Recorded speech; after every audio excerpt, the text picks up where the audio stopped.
ఒక ఆయన love marriage చేసుకుని ఉంటాడు. భార్యను మంచిగా చూసుకుందాం అనుకుంటాడు.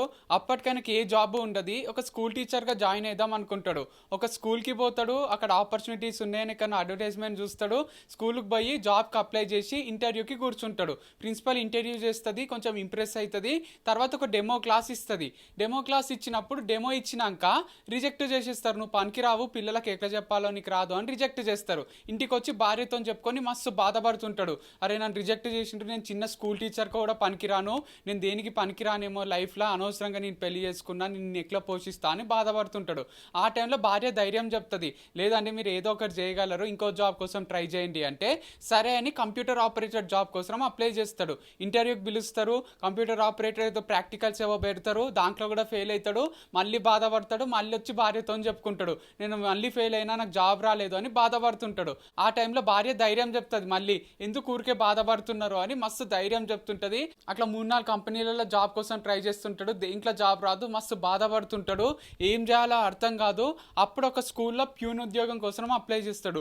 ప్యూన్గా చేస్తాడు. కొన్ని రోజులు స్కూల్ అంటే ఎట్లా నడుస్తుంది అన్నీ అర్థం చేసుకుంటాడు. తర్వాత ప్యూన్ జాబ్ వదిలేసి ఒక బ్యాంక్లో లోన్ తీసుకొని మంచి స్కూల్ స్టార్ట్ చేస్తాడు. స్కూల్ స్టార్ట్ చేసినాక మస్తు సక్సెస్ అవుతుంది.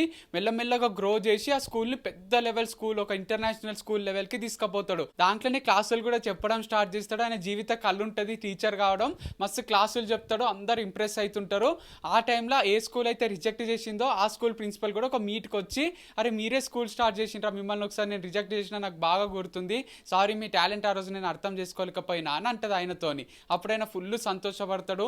ఇంటికి వచ్చి భార్యతో చెప్తాడు, ఎట్లా మారిపోయింది నా లైఫ్, ఆ రోజు నువ్వే ధైర్యం చెప్పకపోతే నేను లైఫ్లో ఏమైపోతుంటినో, అనవసరంగా లవ్ మ్యారేజ్ చేసుకున్నా, నేను పోషించినప్పుడు ఎందుకు లవ్ మ్యారేజ్ చేసుకున్నా, నాది నేను చాలా బాధపడుతుంటే నువ్వు మాత్రం ధైర్యంగా ఉన్నావు, అంత ధైర్యంగా ఎట్లున్నావు అసలు ధైర్యానికి కారణం ఏంది అని భార్యతో అడుగుతాడు. అప్పుడు భార్య చెప్తుంది, ఏం లేదండి, ఇప్పుడు మన దగ్గర ఒక పొలం ఉందనుకోండి, అక్కడ పండ్ల చెట్లు పెట్టినప్పుడు అవి పెరగకపోతే అవి తీసేసి వేరే కూరగాయల చెట్లు పెడతాం, అవి కూడా పెరగకపోతే వేరే పూల చెట్లు పెడతాం.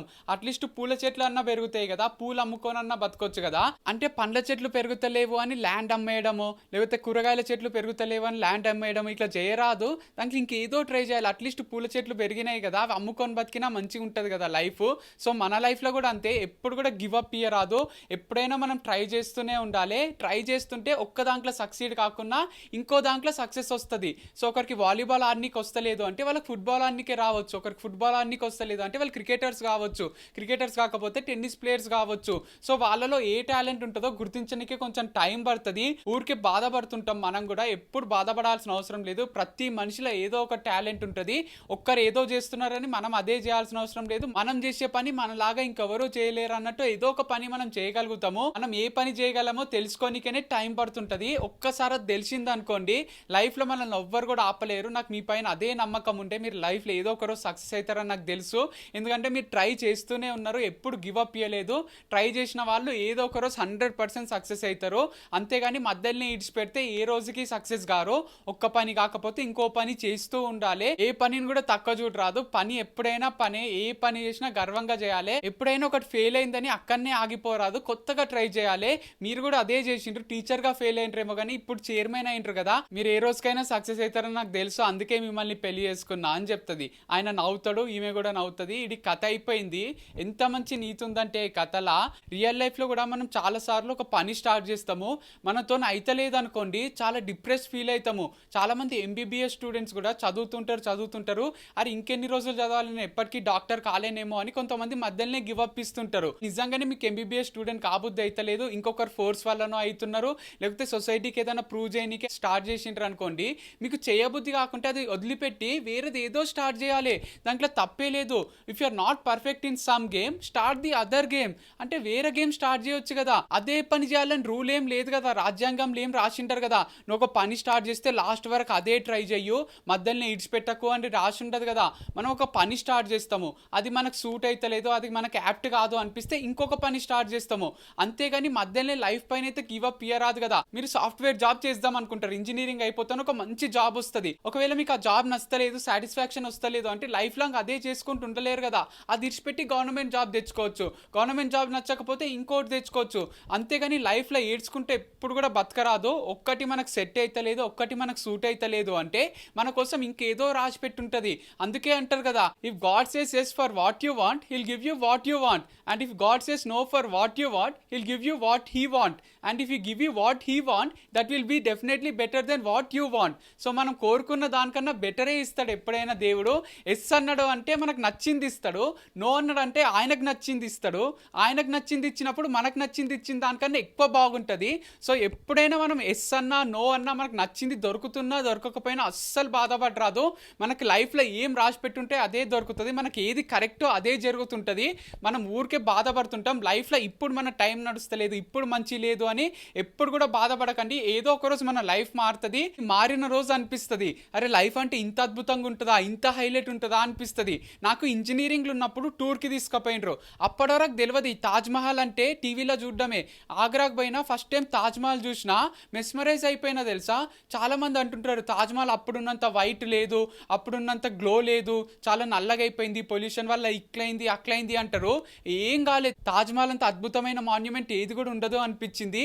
అంటారు కదా ఏదన్నా చూసినప్పుడు రెండు కళ్ళు సరిపోవు, నీ అందాన్ని చూడడానికి రెండు కళ్ళు సరిపోవు అని అమ్మాయిని ఫ్లర్ట్ చేస్తుంటారు కదా, అట్లా తాజ్మహల్ని చూడడానికి నిజంగానే రెండు కళ్ళు సరిపోవు, అంత అద్భుతంగా ఉంటుంది. అంటే ఇండియా అంటేనే ఫస్ట్ తాజ్మహలే గుర్తొస్తుంది. ఫారినర్స్ కూడా ఎవరైనా ఇండియాకి వస్తే ఫస్ట్ తాజ్మహలే చూసిపోతారు కదా. అంత క్రేజ్ ఎందుకు వచ్చిందంటే ఉట్టిగా దేనికి కూడా క్రేజ్ రాదు అని నాకు అర్థమైంది. నిజంగా తాజ్మహల్ అంటే ఇట్లుంటుందా అనిపిస్తుంది. అంటే ప్రేమ కోసం కట్టిండు కదా, అంటే ప్రేమనంతా దాంట్లో నింపి కట్టినట్టున్నాడు షాజహాన్, అందుకు అంత బ్యూటిఫుల్ ఉంటుంది. ముంతాజ్ మహల్ అంటారు కదా, సో లవ్ తో ఏ పని చేసినా అద్భుతంగా ఉంటుంది అంటారు కదా, అందుకంత అద్భుతంగా ఉంటుందా లేకపోతే ఇంజనీరా ప్లాన్ వేసినందుకు అంత అద్భుతంగా ఉంటుందా, కూలీలు అట్లా వర్క్ చేసినందుకు అంత అద్భుతంగా ఉంటుందా నాకు తెలియదు. కానీ తాజ్మహల్ అయితే మామూలు అద్భుతంగా ఉంటుంది. మనుషులే అది సృష్టించిండ్రంటే అస్సలు నమ్మబుద్ధి కాదు, అంత హైలైట్ ఉంటుంది. సో లైఫ్ లో ఒక్కసారన్నా ఆగ్రా ఉండి తాజ్మహల్ చూసి రండి. లైఫ్ పైన ఎప్పుడైనా గివ్ అప్ ఇవ్వబోద్ది అయితే ఫస్ట్ అది చూడాలని మైండ్ లో పెట్టుకోండి. తాజ్మహల్ అంటే తాజ్మహల్ ఒకటే కాదు, చాలా హైలైట్ ప్లేసెస్ ఉంటాయి. నేను ఫార్చునేట్ కాబట్టి మేము బీటెక్ సెకండ్ ఇయర్ ఉన్నప్పుడు మాకు నార్త్లో అంతా టూర్ వేయించిండ్రు. మనాలి తీసుకుపోయినరు. మనాలిలో కూడా రివర్ వాటర్ రాఫ్టింగ్ అని ఉంటుంది, మామూలు హైలైట్ ఉండదు. మనాలి చాలా అద్భుతమైన ప్లేస్. ఇంకా చాలా ప్లేసెస్ ఉంటాయి. ఢిల్లీకి తీసుకుపోయినరు. ఢిల్లీలో కూడా మంచిగా ఇండియా గేట్ చూపించిండ్రు, మామూలు ఉండదు ఇండియా గేట్ కూడా. అక్షర్ధామ్ అని ఒక ప్లేస్కి తీసుకుపోయినరు, అది మంచిగా ఉంటుంది. ఇంకా వేరే ప్లేసెస్ కొన్ని ఉంటాయి. షిమ్లాకి తీసుకుపోయినరు. షిమ్లాలో యాపిల్స్ ఉంటాయి, గ్రీన్ యాపిల్స్ మస్తు హైలైట్ ఉంటాయి. అక్కడ షిమ్లాలో మంచు కొండల మధ్యలో మక్కపుట్టలు అమ్ముతుంటారు. ఆ మక్కపుట్టలు తింటే మస్తు హైలైట్ అనిపిస్తుంది. అంటే లైఫ్ లో ఊరికే బాధపడుతుంటాం కానీ మనం చూడాల్సిన ప్లేసెస్ వరల్డ్ టూర్ వేయాలి అంటారు కదా జనాలు. వరల్డ్ టూర్ అవసరం లేదు, ఫస్ట్ ఇండియా టూర్ వేయాలి. ఇండియాలోనే ఎన్నో ప్లేసెస్ ఉంటాయి, సౌత్ లో కూడా ఎన్నో ప్లేసెస్ ఉంటాయి కదా. కన్యాకుమారి మంచిగా ఉంటుంది, ఊటీ మంచిగా ఉంటుంది, కూర్గు మంచిగా ఉంటుంది, ఇట్లా చాలా ప్లేసెస్ ఉన్నాయి. ఫస్ట్ ఇండియాలో అన్ని ప్లేసెస్ చూడాలి. లైఫ్ లో ఒక గోల్ పెట్టుకోవాలి, ఒక అంబిషన్ పెట్టుకోవాలి, మస్తు పైసలు సంపాదించాలి, అవన్నీ ప్లేసెస్ చూడాలి. ట్రావెలింగ్ అంటే ఇష్టం ఉన్నోళ్ళే కాదు, ట్రావెలింగ్ అంటే ఇష్టం లేనోళ్ళు కూడా ఇవన్నీ ప్లేసెస్ చూడాలి. అంటే మనం లైఫ్ లో పుట్టినాం కదా, ఇంకోసారి పుడతామో లేదో తెలియనప్పుడు ఈ ఒక్క లైఫ్ ని వీలైనంత ఎక్కువ ఎంజాయ్ చేయాలి కదా. ఊరికే బాధపడరాదు. లైఫ్ లో ఏం జరిగినా మనం ఫెయిల్ అయినా ఈ కథలైన లాగా మళ్ళీ మళ్ళీ ఫెయిల్ అవుతున్నా ఇప్పుడు కూడా గివ్ అప్ ఇయ్యరాదు. మళ్ళీ ట్రై చేయాలి, మళ్ళీ ట్రై చేయాలి, మళ్ళీ ట్రై చేయాలి. అందుకే అంటారు కదా don't SIT and cry instead get up and try. So don't SIT and cry instead get up and try అంటే మనం ఎప్పుడు కూడా కూర్చొని ఒక దగ్గర ఏడవరాదు. అట్లా ఏడ్చే బదులు లేచి మళ్ళీ ట్రై చేయాలి. ఊరికే టైం వేస్ట్ చేసే బదులు ఒక దగ్గర కూర్చొని ఏడ్చే బదులు ఏదో ఒకటి ట్రై చేస్తుంటే ఏదో ఒకటి క్లిక్ అవుతుంది కదా. ఏది కూడా క్లిక్ కాకుండా పోదు కదా. ప్రాబిలిటీ ఎప్పుడైనా టాస్ వేసినప్పుడు హెడ్ అన్న పడుతుంది, టేల్ అన్న పడుతుంది. అట్లనే మన లైఫ్ లో కూడా ఫెయిల్ అయిన అవుతాం, సక్సెస్ అయిన అవుతాం. 1/2 ప్రాబిలిటీనే ఉంటుంది. మనం ఊరికే భయపడుతుంటాం, ఊరికే బాధపడుతుంటాం, రిజెక్షన్స్ కి భయపడిపోయి ఏదో జరిగిపోతుంది లైఫ్ లో అనుకుంటాం. కానీ అంత సీన్ ఉండదు. ఫస్ట్ టైం ఫెయిల్ అవుతున్నాము అంటే సెకండ్ టైం సక్సెస్ అయ్యే ఛాన్సెస్ ఎక్కువ ఉంటాయి. అంటే ఫస్ట్ టైం టేల్ పడ్డది అంటే సెకండ్ టైం హెడ్ పడాలి కదా. అట్లా ఫస్ట్ టైం ఫెయిల్ అవుతున్నాం, సెకండ్ టైం ఫెయిల్ అవుతున్నాం అంటే ఫస్ట్ టైం టేలే పడుతుంది, సెకండ్ టైం టేలే పడుతుంది, థర్డ్ టైం హెడ్ పడే ఛాన్సెస్ ఉంటాయి కదా. అంటే థర్డ్ టైం సక్సెస్ అయ్యే ఛాన్సెస్ ఉంటాయి కదా. దేనికైనా 2 రిజల్ట్స్ పాసిబుల్ ఉంటాయి కదా. వర్షం పడవచ్చు, పడకపోవచ్చు, మనం ఫెయిల్ కావచ్చు, సక్సెస్ కావచ్చు, మనం ఒకరిని లవ్ చేస్తున్నప్పుడు వాళ్ళు యాక్సెప్ట్ చేయొచ్చు, లేకపోతే రిజెక్ట్ చేయొచ్చు. సో దేంట్లైనా 2 పాసిబిలిటీస్ ఉంటాయి కాబట్టి ఒకటి జరిగింది అంటే ఇంకోటి జరిగేది రాసి పెట్టుంది. అందుకే మనం ఫెయిల్ అయినప్పుడు బాధపడరాదు, నెక్స్ట్ జరిగేది సక్సెస్సే. అందుకే మనం ఫెయిల్ అవుతున్నాం అంటే సక్సెస్ కి దగ్గర అవుతున్నాము అని అర్థం. అంటే చాలా రాత్రి అవుతుంది అనుకోండి, 12 అవుతుంది, 1 అవుతుంది, 2 అవుతుంది, 3 అవుతుంది, రాత్రి థిక్ అవుతుంది అంటే డేకి దగ్గర అవుతున్నాము అని అర్థం. చీకటి ఎక్కువ అవుతున్నప్పుడు వెలుగుకి దగ్గర అవుతున్నాము అనే అర్థం. 5 అవుతుంది, 6 అవుతుంది, మళ్ళీ వెలుగుతో స్టార్ట్ చేస్తాము. లైఫ్ అంటే అదే, చీకట్ల నుంచి వెలుగుకి రావడమే కదా లైఫ్. సో మన లైఫ్ లో కూడా ఎప్పుడైనా చాలా కష్టాలు వస్తున్నాయి, చాలా బాధలు వస్తున్నాయి, చాలా ఫెయిల్యూర్స్ వస్తున్నాయి అంటే నైట్ ఎట్లయితే థిక్ అవుతుందో మన లైఫ్ లో కూడా కష్టాలు ఎక్కువైతున్నాయి అంటే, బ్యాడ్ డేస్ ఎక్కువైతున్నాయి అంటే మనం గుడ్ డేస్ కి దగ్గర అవుతున్నాం అని అర్థం. ఎట్లయినా కంపల్సరీ నైట్ అయిపోయినాక డే వస్తుందో మన లైఫ్ లో కూడా ఫెయిల్యూర్ ఫెయిల్యూర్ అయిపోయినాక సక్సెస్ రావాల్సిందే. ఏదో ఒక రోజు మన లైఫ్ మనం అనుకున్నట్టు మారుతుంది. ఆ రోజు కోసం వెయిట్ చేయాలి, ఆ మూమెంట్ కోసం వెయిట్ చేయాలి.